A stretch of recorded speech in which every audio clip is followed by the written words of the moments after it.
Welcome back to the channel and welcome back to another edition of Where I Went Wrong.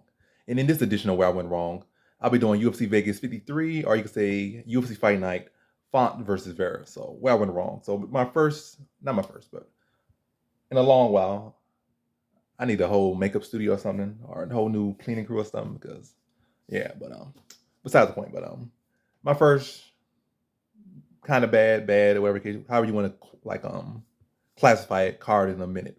I think I had three cards that you kind of classify as bad this week. I mean, not this week, but that'd be something different. But the three cards you could quantify or classify as bad cards. The very first card, I think the very second card. So the first card and second card. First card I think was 500. Second card was like 6-5. And then 12 weeks later, 6-5. So having fell below 500, only was 500 once, and two cards semi 500. So two 6-5s. But yeah, and also I was on a main event streak, 12 week main event streak as well. So 12 week main event streak, 12 week solid cards, stop after card after card after card. But yeah, this is where I went wrong and not where I went right. But yeah, so where I went wrong was when I had 5 wrong, 6-5, 6-5, 6 of 11. But yeah, so 6 wins, 5 losses. And where did I go wrong? So the very first card of the night, very first fight of the night, I went wrong. Jenny Young versus Gina Mazzani, or Mazzani versus Young. I know a lot of people were saying, I don't really change my picks after I already post them. So, and it was not like I had any confidence in Young or anything like that. So people were saying that her Mazzani had cardio issues, and I've been watching Mazzani for a good number of years, and she hadn't really had cardio issues. But yeah, she hadn't had cardio issues after watching her for years. But I feel like in recent times that it's becoming a thing, and I feel like even recent times, I don't feel like her defeats have necessarily come due to her cardio faded, or at least in my opinion. I feel like when she gets started getting tagged up by somebody that has some power, I could see her welding pretty easily, or fading pretty easily after getting tagged up. But I didn't think necessarily was a cardio issue. I feel like a mental durability issue, choking issue, and this could kind of fall in that choking issue. But I would feel like this fight was definitely, I feel, the biggest um realization, or the biggest case of this cardio just not being able to hold up. And this is only what she got tired after one round. But Young is she's a wrestler herself as well. And Mazzani was able to be pretty dominant in that first round, but it was already huffing and puffing before the second round. And then, like I said, really had nothing back, and this got mauled. And nothing I'm gonna say with Mazzani, I never had no super high lock confidence in Mazzani at all, anything like that. Because Mazzani, who is she? She a bottom of the rung fighter. Young is a bottom of the rung fighter. But it's Young hadn't shown that ability to win at a major level. At least Mazzani has shown that. So that's why I was leaning to Mazzani. And Young, like I say, Young comfortable off her back a lot of times, way too comfortable. Don't feel like she's not no big threat. But like I said, when you're not throwing us the back and you faded in the first round, anyone can become a big problem. That's what Young did. Going forward, I'm not high confidence in either of these women. I'm definitely gonna say put Mazzani as a person with cardio issues if they keep her in the UFC, or anywhere I could bet on against her. I'm not gonna be betting on her unless I don't know, very favorable matchup, but probably bet against her. Really, neither of these women could really beat anyone in the division. And there's another one of these matches really almost battling for last place. I would say these two are necessarily the bottom of the barrel, the very bottom of this division, but they aren't too far from it. So this win did not impress me about Young. And it definitely did not impress me about Mazzani. Mazzani, that card thing people were mentioning is very much true. I had my own little days. I feel like it wasn't necessarily there. It was necessarily a cardio issue, but now it's I've always been there, like they said, or I feel like it's definitely shown itself to be a factor. And it's not like she was the greatest striker. She was more so I'm not even gonna get on that, but cardio issue is definitely a Mazzani issue. Young, not impressed necessarily. And like I said, picking against both of these women likely in their next fights, just based off that performance from both women. Then the next fight, Nathan Levy versus Mike Breeden. And this was a lot of times people say, oh, you pick favorites, pick this, pick that, or whatever case may be. But in reality, when I look at these fights, I just pick them based on what I see. Then I look on and I just really agree with what I was saying most times, or at least stat-wise, in most cases, they agree with what I was saying. This was a pick where I went back and I switched to Breeden. I was never really high on Levy. I was Levy should win. Breeden got knocked out like that. And a guy that actually put some rounds in, put time in, a guy that got knocked out one round, I was I'm leaving Levy. But then I look at the stats and stuff, let me try to find the weakest favorite. And I feel like Levy, to me, was the weakest favorite. Then look back more at Mike Breeden, and I saw it's not like Levy has really got hands. Breeden has seemingly pretty decent takedown defense from what I've seen. He might leave himself open to counter, be very square, come in very aggressive, be open for takedowns, open for counters, but it's not like Levy got the power in his hands to really stop him. So you're gonna have a guy that's aggressive, mixing you the body, and Levy's more so a guy that loves to throw a bunch of kicks and stuff. When you crowd a guy with kicks, they oftentimes flake underneath that pressure. And also, I was looking back at the Lugo fight, and also was correct on the Garcia to beat him in that fight. So like, I feel my confidence pretty good. I felt like he was the weakest favorite on the card to me. And I feel like Breeden did put up a good performance, but ultimately a loss is a loss, a win is a win. And Levy, I felt, won clearly in that one. I feel like the weaknesses are still there in Levy's game. And I feel like Breeden does have the strengths and the skills to, cause Levy some issues. But Levy, even despite having like some flaws, and maybe, I don't know, I can't really say the chin is bad. I still look back at the Lugo fight of him getting dropped by some little light strikes. But he didn't quit in that moment. When pressured and getting ripped to the body, getting ripped to the top, didn't quit. So I feel like there's holes in his game, but it's definitely no quit in Levy. Levy will get hit with some good shots, get ripped to the body, but he's not a quitter. He's not a guy that's going to wave the white flag. He's a warrior. I don't like his skill sets or style necessarily, but the guy's a warrior. Got some solid enough wrestling, but I feel like you can take him down like by the level of people taking him down. That's definitely gonna be an issue going forward. But one thing I could say, like, press as far as Levy's heart, Chandler's holding up, and ability to battle through, those are impressed me. As far as overall skill set, I'm not super impressed with skill set, but as far as the intangibles, like I said, the grit, the toughness, cardio, etc., things like that, I'm very impressed with Levy. I don't know if I'm like necessarily I'm gonna pick him in the next fight. I don't know, depending on how they match him, but I definitely be more willing to pick him depending on how they match him. Like really, I was like look at him as a fade from the moment he came into the UFC, but now he's definitely opened my eye. Breeden, I could pick him in some matches, but definitely going with a lot of these guys, they're gonna touch him.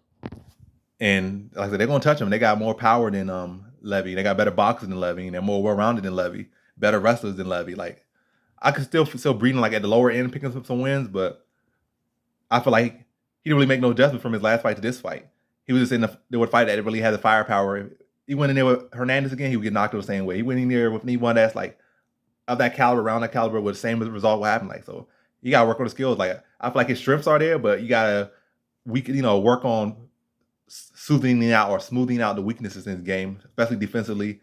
And like I say, you've been getting away with some sloppiness, at least at the lower end, but at this level of the game, it's gonna cause you to lose.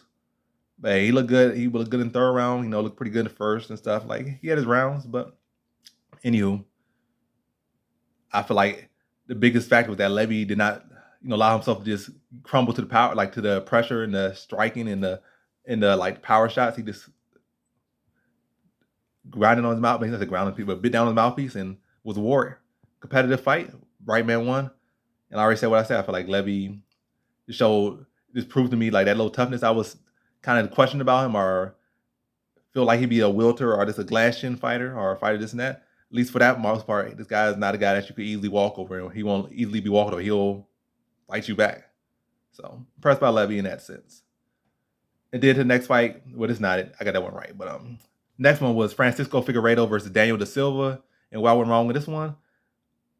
I just feel like I kind of it's not over. I kind of rid off Francisco Figueiredo too early, and also put confidence in Daniel Da Silva. I didn't put like no. Like I said, this was like probably like lower average confidence. This was not no lock, no high, definitely none of those. But I just feel like with this one, I feel like I had not been saying that fire Francisco Figueiredo, and he even kind of mentioned it after the fight that the fire's in there. Like he has the fire back in him, or whatever case may be. Like he's hungry. Like when he's back into the wall, the dog comes out, and that's what came out. Probably underestimated his submission skills and grappling skills. And also got to factor that Malcolm Gordon, he might be chinny, might be this, might be that. Malcolm Gordon is probably one of the better grapplers credentially in the division currently. So solid BJJ on Malcolm Gordon's side. And they did have some good scrambles, some good rolls in the game. They both were doing some decent submission attempts. And Daniel Silva, like we have never really seen him at this level. It's more so Francisco Figueiredo should be the better fighter and is the better fighter. But this young, talented fighter, Daniel Da Silva, might not be his skill, but is more hungry. And I was leaning to that hunger more so than the skill. And he got him out of there pretty quick, but with the submissions. But can't really say like you got a good quick submission, but I want to see you in a dog fight and you be able to pull out through. Like so when you go, they put you back up there with people that have maybe similar experience or similar skills or better skills.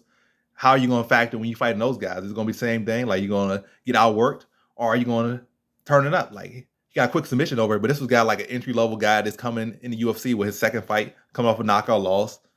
But I can't say necessarily, Francisco Figueiredo, I'm never going to pick against him again.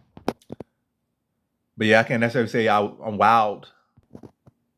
But yeah, I don't even know where I'm left off, but I keep jumping in and jumping out of this video. If y'all didn't already see that or notice that, now you do. Now you know. But Figueiredo versus Da Silva. Yeah. Good win for Figueiredo. I underestimated the fire in his belly. I overestimated, I don't really overestimate, but I just kind of just said like he should be good enough to outwork Figueiredo. I feel like Figueiredo's better, but Dan Da Silva should be good enough and should be able to outwork him, outdog him, just beat him to decision, or like something like that. But yeah, and that's like end result, good win for Figueiredo. Maybe don't try to just pick just anyone against him. Maybe against people with experience in UFC, with wins in the UFC, track records in the UFC and the skills and level at that level. But lower guys, he still should have enough to beat those guys. Dan Silva, we don't know. Like he's definitely looking probably like a fade next time he fights out a guy that you probably gonna pick against next fight. Depending, he's 0-2 in the UFC. That's never a good look. And more often than not, you 0-2, you keep losing the UFC, you're going to continue to keep losing the UFC.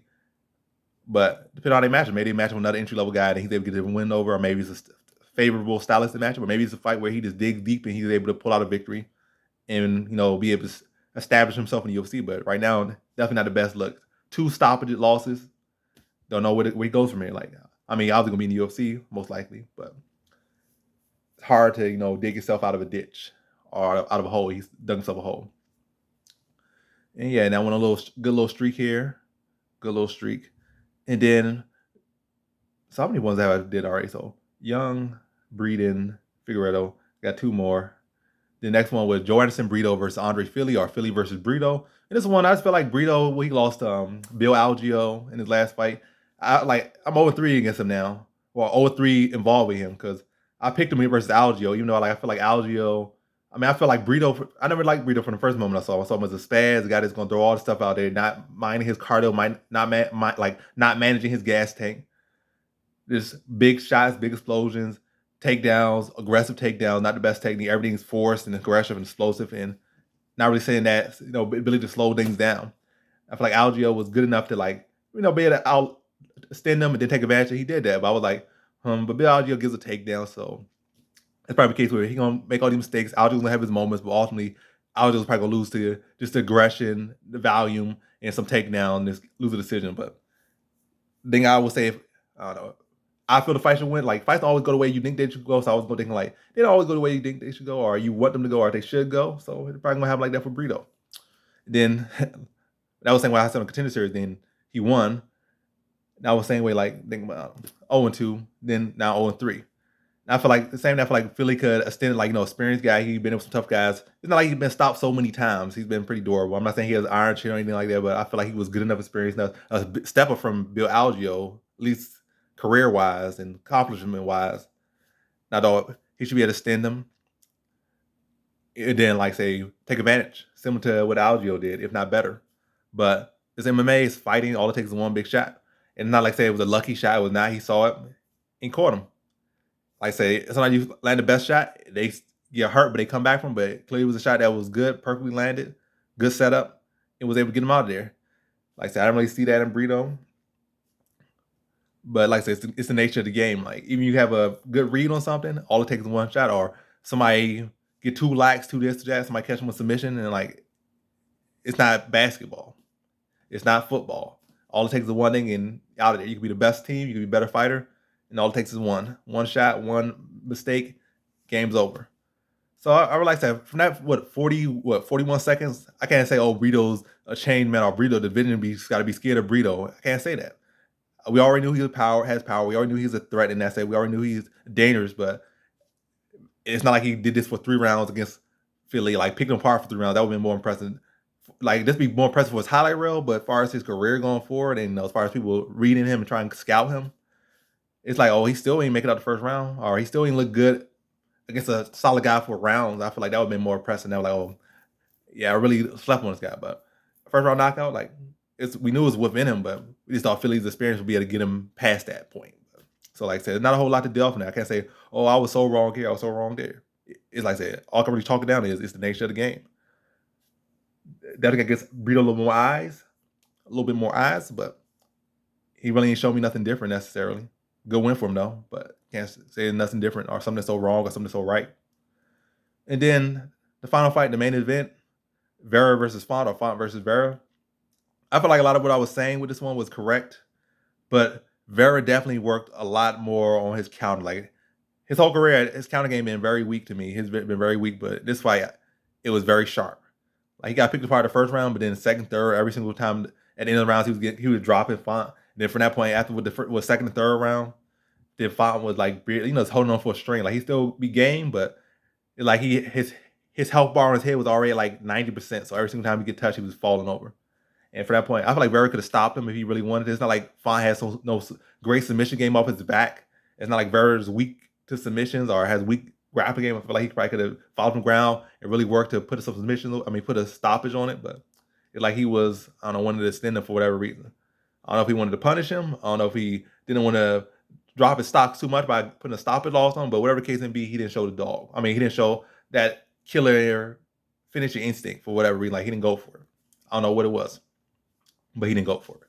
And it's not like he got bad cardio that, like if I try to go for finish, I'm gonna get tired. Then he gonna come on in the later rounds. Like I don't know what his thinking was. But ultimately a good performance nonetheless. Can't take it away from him. Not trying to take it away from him. But definitely could have made a bigger statement and maybe even jump. Like you get a big finishing statement in a main event like that, it could do a lot of different things from your career. So I don't know why he didn't go necessarily as hard for the finishes he should have, or why he was so okay with just walking away and letting him stand up, or maybe by standing there he can't get the ground and pound he needs to, and it will allow Font to recover. But I don't know this thinking process. I didn't really look at the post-fight interviews if he said anything about that. I don't think he really mentioned anything about it, but yeah, at the end of the day, it is what it is. And I think the biggest thing was with this one, I feel like I knew Vera was tougher in later rounds, and Font did, like I say, he did, like, even getting rocked, he still was drawing up way more volume than Vera and beat him to the punch often. But Vera was landing the cleaner shots, or at least landing the more effective shots and hurting Font on these counters. Like I said, prior to this fight, we like watch tape. He has really not shown world great counters against anyone. I said maybe these lower rung guys that's getting cut, that's not even the UFC no more. Probably had their little stints in the UFC, but these bottom of the barrel, not bottom of the barrel, but outside top 15, lower tier, not bottom of the barrel, but lower tier bantamweights. But as far as the guy that's upper echelon, top 10, top 15, the counters have been very weak from Vera. So to do this against a guy like Font was very impressive. And to do this after, a track record of not really having that in him, to show that was very impressive. And I think with his skill set, he could be a problem for everybody. Champion Aljo, he could be a problem for him. See, he could really be a problem for literally everybody in the division. Jan, maybe not necessarily, because I still feel like Jan has better defense and better chin and whatnot. And yeah, maybe not Jan. Maybe early a little bit with Jan. Maybe catch him with a knee. Jan does dip his head but I would say money on Jan in that one. But for the most part, most of the guys in the division, I see him. Matter of fact, all these guys, I can see him give him good work. I can see him beat him a lot of them. A couple I see like, probably still a bad stylistic matchup, but Font looked very good. Not Font, Vera looked very good. Font likes to look good when he was not getting clipped. He looked very good when he was not getting clipped. But I don't know, maybe need some time off, let his chin recover. And just work on something. Maybe he needs to go up a weight class or something. Whatever he needs to do to maybe work on some stuff defensively. Definitely probably work some stuff defensively, maybe as far as I don't know, but I think as far as Font, time, Vera, whenever he wants to. Font time, get some time to recoup. Vera, the iron's hot right now, and to keep putting up some wins and keep putting your name out there, keep speaking. The squeaky wheel gets greased, whatever case may be. And because this is your time, this is your big win. And now I feel like Vera usually don't win these big major matchups, and now he has won one of these big major matchups. So keep talking. Yan has already mentioned your name. Mention him back, get that fight going, or maybe Corey Sandhagen, any of these guys that's available, and it makes some exciting fights. I think no matter who you put him in there, it's gonna be a exciting fight. And that's like, as a fan, you're gonna be winning regardless. And I feel stylistically wise, he matches up pretty well. Like I said, where are all these guys? So speak now, get those fights, and you can potentially see yourself in a title fight. So if you could win it, probably put one more big win behind you right there. So that's my recommendation to him. But yeah, 6-5. Couple lessons. I feel like mostly with this card, even in a loss, it kind of still showed me that, not loss. I didn't lose this card, but in a less than good card, or less than what I've been doing on my very, very good streak, where the case may be. It's still a lot of positives I could take from this one.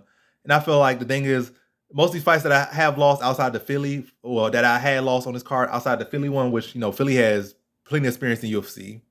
But Brito maybe not so much. But for the most part, I still conclude him because Philly has experience. So it's not a case of I'm doing fresh face. I'm going with a guy that has a track record in Philly. But outside of like, I don't know, it's a lot of different stuff. But well, I would say, matter of fact, I'm not even going for experience, but experience is a big factor. What I'm saying, like the positive, I'm saying, like the fights where I did see the pattern, like Arlovsky, that was a bad decision, but at least the pattern has continued against these level heavyweights. Arlovsky continues to win these close decisions and patterns. So that pattern stayed true. Jocko versus Mearshot. Mearshot is not the greatest striker. He's more of a grappler. Jocko's historically has done pretty well against grapplers. You got two veterans. So it's not like you got to really dig too deep. You have already seen these guys fight like tens of times. It's not like some guys are fresh face. It's fresh face. Both of these guys, one guy might have more fights, but both of these guys have a lot of fights. And you have known their patterns. And it's stuck true. Jocko does well against grapplers and pretty much shut Mearshot out. Dominant, controlled fight. So we see those patterns. Like Arlovsky's not a good example, but still same result. Jocko Mearshot, great example. And same result you would expect. Perfect prediction right there. Darren Elkins versus Connolly. Perfect prediction. Like Connolly ain't got the power. He really ain't a wrestler. He got some grappling, but Darren Elkins has historically done well against these weaker, non-threat striking grapplers. So he could just take him down, control him, and that's what he did. Connolly had a little bit more success on the feet than I thought he would, but ultimately never did anything of real significance, and this got controlled and shut out for 3 rounds. Darren Elkins' cardio did kind of fade a little bit, a smidgen bit, but that's coming with age and damage. But at first, like the man went in even like he had a phenomenal cardio, but you start to see, with age, everybody starts to wear down. So like in those cases, like with those 3 examples, the Arlovsky Collier fight patterns, Jocko Mearshot patterns, Elkins Connolly patterns. More so, I could kind of say that in Grant Dawson versus Gordon, but Gordon, like, he's more of a well-rounded fighter, but more so impressive performance by Dawson to be able to like say, you're a well-rounded fighter, maybe a little more well-rounded than me, but I don't care. He went out there and just dominated him and put a statement, like a staple on it. So definitely got some eyes on Dawson. But yeah, that's the card. Went 6-5, solid card. Well, not a solid card. +1, stay positive, but not where I want to be is what I want to say. I want to keep doing those stellar cards, 8-3s, 10-2s. I want to keep going. I want to get back to that. And I'm looking to do that next week. But yeah, not the results I was looking for, but even in the negative, I can find positive.